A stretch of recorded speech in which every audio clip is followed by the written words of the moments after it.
City vision ప్రేక్షకులకు నమస్కారం. నేడు మాఘపురాణం 6వ అధ్యాయంలో చెప్పబడిన గాథను తెలుసుకుందాం. గత భాగంలో ఒక కప్ప స్త్రీ రూపాన్ని పొందింది. ఈ భాగంలో కప్ప రూపమును విడిచిన ఆ స్త్రీ పూర్వ కథ ఏమిటో తెలుసుకుందాం. మునిశ్రేష్ఠ, నా వృత్తాంతమును తెలియజేయుదుము, కావున ఆలకింపుము.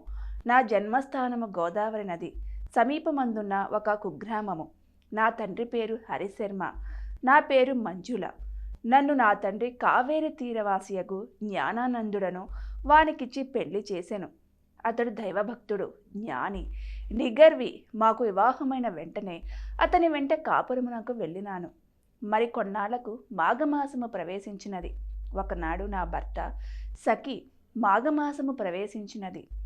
ఈ నెల చాలా పవిత్రమైనది, దీని మహత్తు చాలా విలువైనది. నేను నా చిన్నతనము నుండి ప్రతి సంవత్సరము మాఘస్నానములు చేయుచున్నాను. నీవు నా భార్యవు కావున నీవును ఈ మాఘమాసమంతయు ఈ కావేరి నదిలో స్నానమాచరింపుము. ప్రతిదినము ప్రాతకాలమున నిద్రలేచి కాలకృత్యములు తీర్చుకొను సమయమునకు తెల్లవారి సూర్యోదయమగును. సూర్యుడు ఉదయించిన వెంటనే నదికి పోయి నదిలో స్నానము చేయుదము. ప్రభాత సూర్యునికి నమస్కరించిన తర్వాత నదీ ఒడ్డున విష్ణువు యొక్క చిత్రపటమును పెట్టి పువ్వులతోనూ మంచి గంధము, అగరు, ధూప దీపములతోనూ పూజించి స్వామికి పటిక బెల్లం నైవేద్యం ఇచ్చి నమస్కరింతుము. తరువాత తులసీ తీర్థము లోనికి పుచ్చుకుందుము. మన కుటీరమునకు వచ్చి మాఘపురాణమును రోజుకొక అధ్యాయము చొప్పున పఠింతుము. దీనివలన మనకు చాలా ఫలము కలుగును. నీ 5వ తరము చల్లగా ఉండును అని హితబోధ చేశాను. నేను అతని మాటలు వినిపించుకోక రుసరుసలాడి అతనిని నీచముగా చూచితిని. నా భర్త చాలా శాంత స్వరూపుడు. అయినను నేను హద్దుమీరి మాటలాడుచే అతనికి కోపము వచ్చి, ఓసి మూర్ఖురాలా, నా ఇంటికి వచ్చి నా వంశమును ఉద్ధరిస్తావనుకున్నాను. ఇంత దైవద్వేషివని నాకు తెలియదు. నీవిక నాతో ఉండదగవు. మాఘమాస వ్రతము నీకింత నీచముగా కనిపించినదా? అదియే నీ పాపమునకు నిన్ను శిక్షించును గాని మగని మాటకు మారాడిన ఫలితముగా కృష్ణానది తీరమందున్న రావి చెట్టు తొర్రలో మండూకమై పడువుందువుగాక అని నా భర్త నన్ను శపించెను అని విన్నవించింది.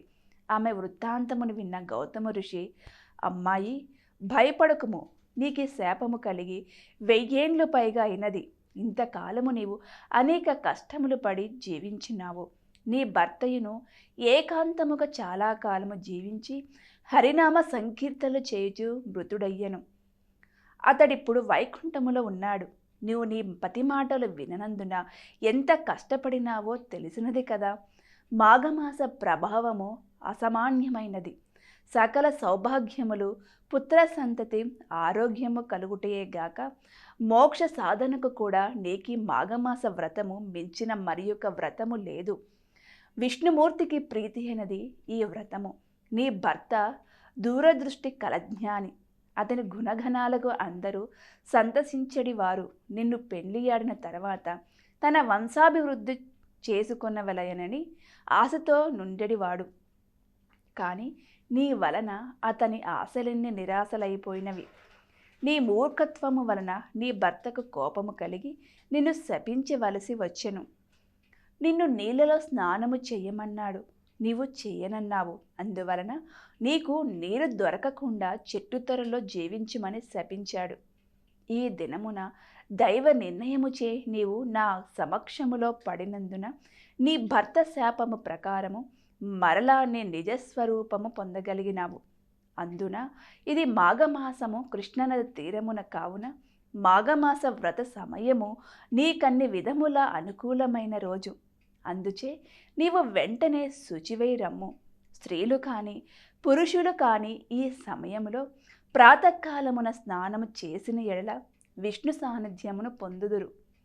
ఎవరైనా తెలిసిన కానీ తెలియక కానీ మాఘశుద్ధ సప్తమి, దశమి, పౌర్ణమిల యందును పాడ్యమి రోజునను నదీ స్నానమాచరించిన ఎడల వారి పాపములు నశించెను. మాఘశుద్ధ పాడ్యమి నాడు అటులనే దశమి, ఏకాదశి, ద్వాదశి దినములలోనూ స్నానము చేసి శ్రీమన్నారాయణుని పూజించి పురాణ కాలక్షేపము చేసిన ఎడల శ్రీహరి సంతోషించి మనోవాంఛలు సిద్ధించున్నట్ల వరమిచ్చును. భక్తి శ్రద్ధలతో మాఘపురాణము విన మోక్షప్రాప్తి కలుగును అని గౌతమముని ఆమెతో చెప్పున్నట్లుగా మహేశ్వరుడు పార్వతితో ఈ కథ చెప్పెను. మాఘపురాణం 6వ భాగం పూర్తి అయినది. తర్వాత 7వ భాగంలో కలుద్దాం. నమస్కారం.